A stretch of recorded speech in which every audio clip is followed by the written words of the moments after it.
O and the C on another beautiful Monday. And why, guys, is it a beautiful Monday? That's because it is a Victory Monday.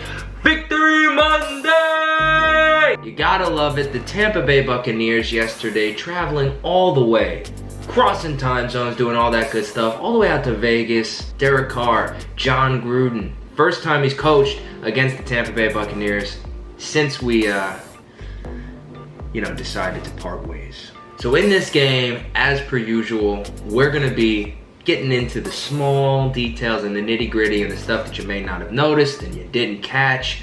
That was really exciting to see as a Bucs fan. But before we do that, we're gonna kind of keep the theme from last week, and we're just gonna throw a list of names up on the screen right now of all the people that we will not be talking about in this video who still made major contributions to the game. Just look at the names, look at these guys. Big time playmakers, obviously in a game like yesterday's game. You're gonna have a lot of people who stepped up. Those are all the guys that won't be talked about in this video necessarily, but deserve some credit and deserve some recognition, and we love to give it to them, so there you have it. Jumping right into it, we'll carry the momentum. Boom, we're flowing. First thing we're gonna talk about is actually a super underrated one, and it's arguably the least exciting thing for most fans to really talk about. And we're gonna talk about line play. I know, line play. We're not gonna talk about the offensive line. We're gonna talk about the defensive line. We're actually gonna talk about a guy that we talked about in last week's video. The difference being, this time he was on the field. Last week we talked about how the Tampa Bay Buccaneers, right after the game ended with the Green Bay Packers, they trade for Steve McClain from the New York Jets. Buccaneers giving up a 6th round pick in 2 years and receiving a 7th round pick in Steve McClain from the Jets in 3 years. This week, we got to see Steve out there. Not super surprising that he was able to get in the lineup so fast because of the familiarity that he has with Todd Bowles and Todd Bowles has with him. But what was awesome was how much he played. The guy was on the field a ton, and on top of that, had an impact. He was in the backfield. He was occupying blockers. I know it's not that exciting to talk about a nose tackle. Trust me, I know. It's certainly not my favorite position on the field by any means, but it is very exciting to see a player immediately come in, start, fill a role, and make plays and be involved, and that's awesome. There was at least 3 or 4 times that I noticed, and again, I'm not going out of my way to watch nose tackles play football, but there was at least 3 or 4 plays I noticed where he was in the backfield getting penetration, involved in a TFL, and that's awesome to see, especially when you talk about what the Buccaneers gave up to get Steve McClain on their roster and be in this position, because it was nothing. When you really think about it, the Tampa Bay Buccaneers gave up darn near nothing to get this guy, and he's in there playing, he's having an impact, filling a role in a position of need. That's really exciting. Gets me pumped to see things like that. Steve McClain on the field having an impact already. Nose tackles, their biggest impact is not really the impact that they themselves actually have. It's more so the fact that they allow other people to make plays. They occupy blockers, so linebackers like Devin White and Levante David can run free and roam and make plays themselves. Next guy that we're going to talk about, and this one is warm right here, close to my heart. Antoine Winfield Jr. Okay, he's already got a nickname. I'm calling him A&W. I like root beer, and Antoine Winfield Jr. is just too long for me to say all the time that I say this guy's name because he's making plays constantly. Already been on this channel 1 time this year. He was already mentioned. We talked about how great he was after the Denver game. This week, we see Antoine Winfield Jr. get his first interception after he came this close last week to picking off Aaron Rodgers. This week, he gets the interception against Derek Carr. And not that it was the biggest play of the game or the best play we've seen him even make this year, but it was a pivotal moment in the game. If you remember back, the score was close because at that point, that was when the Raiders had started battling back into the game. They had hit the deep ball to Nelson Aguilar and scored. Tom Brady took the Tampa Bay Buccaneers offense down the field and scored, and the Raiders were in a situation where they absolutely needed to respond or the game would be out of reach. At that moment, who steps up? Antoine Winfield Jr. Tipped ball, Winfield Jr. lays out, gets the pick, a beautiful play by a rookie. I know that he hasn't made many splash plays over the last few weeks, but that's because the Buccaneers have started deploying him differently. If you notice, he's in a lot more deep zone coverage. He's not hovering around the line of scrimmage as much, and he's not blitzing as much. You see, though, He's still a playmaker. He's still making plays. The impact that Antoine Winfield Jr. has had on this defense is incredible.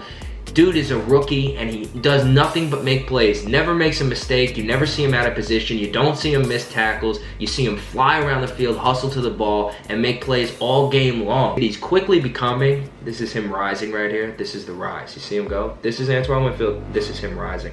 He's quickly becoming and rising to one of my favorite players on the team. I just love rooting for him. I love watching him play. I'm so glad that he's actually on the Tampa Bay Buccaneers. Love that we got him under contract for years to come. What a good pick by Jason Light.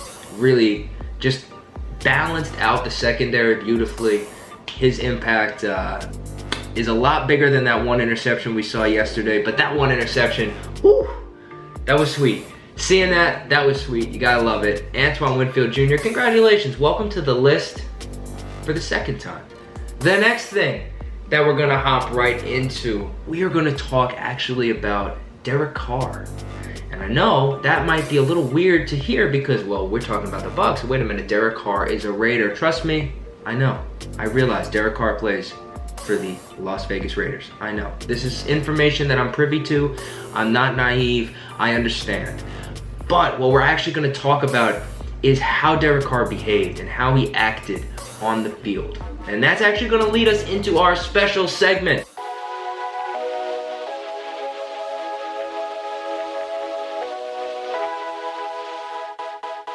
New segment here on the channel, O in the C. On a Victory Monday, we're going to talk about the reason why.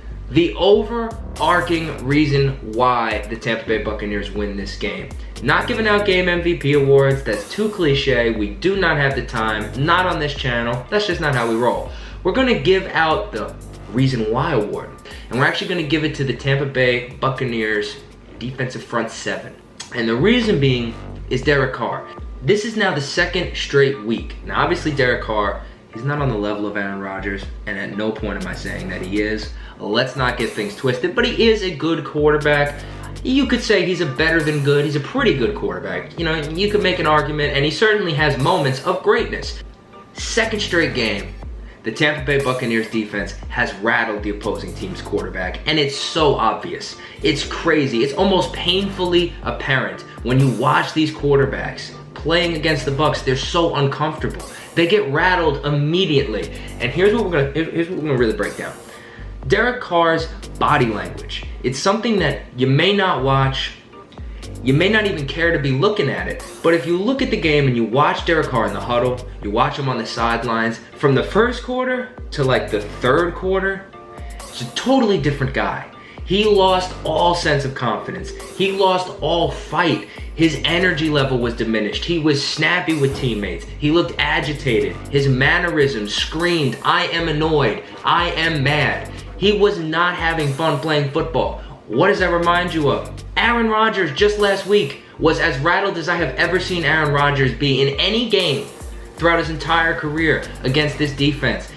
And you're in a situation now where you got back-to-back games where you see this defense just absolutely take the opposing team's quarterback out of the game. It's hard to win games if your quarterback is not mentally in it. It is hard to win games, and the Tampa Bay Buccaneers defense, they just keep taking opposing teams' quarterbacks out of the game, and it's awesome to see. It's so fun to watch. It gives you such a good feeling as a fan because you can see it. It's written all over their face. They don't want it. Derek Carr yesterday did not want the noise from the Tampa Bay Buccaneers front at all. He did not want it. Where that starts, though, doesn't start with the pass rush. It seems like it would. It starts with run defense. The Tampa Bay Buccaneers run defense has been, I don't want to say elite because that feels disrespectful. Going into the season, because of how they finished last year, I and a lot of Bucs fans expected the Tampa Bay Buccaneers run defense to be stellar because it was very, very good and highly underrated at the end of last year. It has been tremendous this entire season. They're ranked #1 in the league statistically. And yesterday, against a good running back, the second straight week against a good running back, Aaron Jones and then Josh Jacobs respectively, those are good running backs. And the Tampa Bay Buccaneers defense absolutely took them out of the game to the point where you didn't even know. I couldn't tell you how many carries Josh Jacobs got. I couldn't tell you how many yards he got. I can't remember him running for more than 5 yards at a clip. He did not get any explosive runs on the ground. There was no missed tackles in the hole, no wide open running lanes, nothing. The Tampa Bay Buccaneers defense, without Vita Vea, and this is a big time credit to everybody who stepped up around him, and Jason Light for the addition of the aforementioned Steve McClendon. Thank you, Steve McClendon, for coming and helping us out. The Tampa Bay Buccaneers run defense has been just absolutely locked down. And going into the game, especially against the especially against the Las Vegas Raiders, you knew Derek Carr is a good quarterback, but he's not the kind of quarterback that can put a team on his back and throw the ball 40, 50 times and carry them to victory. That's not how he's built, and that's not how that team is built. To stop the run, make them one-dimensional, and then you send the house. And that's exactly what the Buccaneers did. They could not have executed the game plan any better. In the beginning, you saw the Raiders have a little bit of success with their passing game, but the run game was completely stymied. And then once Tom Brady started giving the Buccaneers momentum, started rolling, getting in the lead, all of a sudden, you can't keep running the ball for 1 and 2 yards per rush. You just can't do it when you're trailing. So then you've got to throw, and then all of a sudden things go real bad, real fast for Derek Carr and that Raiders offensive line. And it starts with the run game, shutting that down. That's when you then attack the quarterback. And Tampa Bay Buccaneers front seven, led by Devin White, Levante David, Jason Pierre-Paul, Sue. You could just go right down the list of names. They are going to be the recipients of the Reason Why Award. We're going to hand out the first ever Reason Why Award, because that is the reason that the Tampa Bay Buccaneers win this game. They completely rattled Derek Carr from start to finish. He was not in the game, and he didn't want any of the noise that the Tampa Bay Buccaneers defense was bringing to the table. Finally, last but not least, I would be remiss if I didn't talk about the big picture. And the big picture is the Tampa Bay Buccaneers are now obviously really right here in a neck-and-neck race with the Seahawks, the Cardinals, the NFC. The Bucs are right there for the number 1 seed in the NFC and trying to get that bye. Now, in a game where we just scored 45 points against a team that is not by any means, this is not a scrub team in the Oakland Raiders, in the Las Vegas Raiders. They're a decent team, and we went on the road to Vegas. They're coming off a bye week, and we just decimated them. We scored 45 points, won by more than double their score. It's hard to imagine this team getting any better. And as I say that, recognize that there is an actual former All-Pro, most likely future Hall of Famer, on his way. And that to me is something that's tough to wrap your head around. I'm not going to get into all the positives and the negatives that come with Antonio Brown, because we keep it positive on this channel. So we're not going to bring up the negatives. They're very obvious. You don't even need me to update you on them, because if you have any semblance of following football over the last year or so, you know a whole lot has happened with Antonio Brown. So we don't need to get into it. But the positives that come with Antonio Brown, it's tough to overstate. Because you're talking about a game yesterday where Mike Evans, for the second straight week, in the last 2 games, Mike Evans has 3 catches. And the Buccaneers have 70 plus points in those 2 games, and they're both blowout wins. And we're adding Antonio Brown.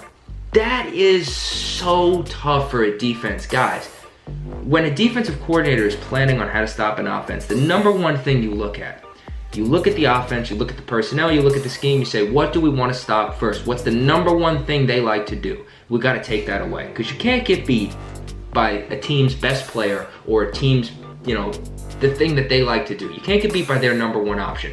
That's no good. Good defenses don't do that. So defensive coordinators, that's the first thing they do. So when you look at the Tampa Bay Buccaneers, what do? Mike Evans. You look at him and you're like, we got to double Mike Evans. Sound familiar? You cannot let Mike Evans just run by your corners all day long, catch all these deep balls like Mike Evans likes to do. So you got to keep a safety over the top. Now, even with the offense we have now, that leaves Rob Gronkowski, Cameron Brate, Chris Godwin, Scotty Miller, and company, one-on-one across the board. And we have seen all year long that those guys have feasted in one-on-one coverage. Feasted. Now you're talking about bringing in a guy who by himself may command more of a double team than Mike Evans. As a defensive coordinator going to play the Tampa Bay Buccaneers, I do not know. I don't have any answers for you. I'm so thankful that I'm not a defensive coordinator who's got to play the Tampa Bay Buccaneers because I do not know. I would look stupid. The Tampa Bay Buccaneers would make me look silly out there calling plays. I don't know what you do. I don't know how you stop it. You can double Antonio Brown if you want to, but then you're leaving Mike Evans open. It's not a good idea, I tell you what. You could double Mike Evans, and we could try to play like Antonio Brown. I'm not going to get, personally, it is what it is. But we can all try to play like Antonio Brown's not going to step on the field and be a playmaker, because he always has been. If you want to double Mike and find a way to double Antonio Brown, I mean, then you're in a situation where you're just undermatched everywhere else. I mean, Chris Godwin up against your third string corner is beyond a mismatch. Scotty Miller matched up against people's dime cornerbacks is frightening for these defensive coordinators. Do you understand? Scotty Miller, who is on fire right now, going to be matched up against teams' fourth string quarterbacks. That to me is something that's depth beyond depth. Not even getting into Tyler Johnson, who has actually, when called upon this year, stepped in and made plays. Just last week, you see him, or just yesterday, excuse me, you see him make a nice catch in the end zone for a touchdown. That was a contested, grown man, strong hands kind of catch. That's what you love to see. The depth on this team, especially with the addition of Antonio Brown, is what may carry this team into the playoffs, deep into the playoffs, maybe into the Super Bowl, maybe a Super Bowl championship. The depth might be the key. And the other key, really quick, guys. What's the other key? We talked about it last week. The other key, penalties. Another game goes by where the Tampa Bay Buccaneers are disciplined. They play disciplined football. They do not kill themselves. And look at the result. When the Tampa Bay Buccaneers don't beat themselves, and I said this last week, when the Tampa Bay Buccaneers don't beat themselves, it's awfully hard to beat them. It's awfully hard to just compete. It's tough to hang with the Tampa Bay Buccaneers when they don't beat themselves. They put up 45 points and it felt like the offense wasn't even clicking for the entire game. The defense let up 20 points and it felt like they could have done way better. They had an interception taken off the board due to an offsides penalty, which then led to a touchdown. They had what could have been a huge fumble recovery, this close to being a fumble recovery by Sue, which would have put the Bucs on the 10-yard line. They're not even clicking on all cylinders, and they just won games 38-10 and then 45-20. It feels awfully good to be a Bucs fan. We got all sorts of Bucs right here. We got the hat. You already know the jerseys in the back. Got the throwback t-shirt right here. Now, yes, we got the throwback t-shirt here as well. Then we got the sweatshirt. Bucs hat on my head as well. Tampa Bay Buccaneers advanced to 5-2, and man, it feels good. It feels good. Thank you to everybody who's watching. Thank you to the Tampa Bay Buccaneers, and really let me just take a moment. Thank you to Tom Brady. It's so nice to have Tom Brady on the Tampa Bay Buccaneers. It just feels great. I know he's on the list, so I said I wasn't going to mention him, but it's just hard not to. It's hard not to. Tom Brady and Rob Gronkowski, by the way, little round of applause. They became the best statistical duo, quarterback to tight end duo in terms of touchdowns. In the history of the National Football League, no quarterback and tight end have more touchdowns between them. So that's, I mean, that just kind of sums up the greatness in a nutshell. They're the best to ever do it, respectively, and they're second all time to Peyton Manning and Marvin Harrison for just quarterback to receiver duo of any sort. So really just, I mean, this is where legends are made. This is the kind of stuff that makes legends. And you see it, and you can just feel it coming. And it really feels, it feels fantastic. It feels special. So shout out to Steve McClain. Been on the team for a week, made an impact. Shout out to Antoine Winfield Jr. Really just a fantastic rookie. Just such a solid player as a rookie. Can't wait to see him just keep getting better. And shout out to the Tampa Bay Buccaneers front, of course. They get the Reason Why Award for the first time on O in the C. And shout out to you guys for watching, hanging out till the end. I can't wait for this next game. I'm super pumped. New York Giants. Yeah, I'm pumped. So we'll see how that game goes. Thank you for watching. This has been another Victory Monday. Should we get one more shout? Let's get one more shout. It's been another Victory Monday for the Tampa Bay Buccaneers. We will see you guys next week. Let's go, Bucks. Look at that. Look at that. Oh my gosh. Buccaneers. Look at that. Go, Bucks.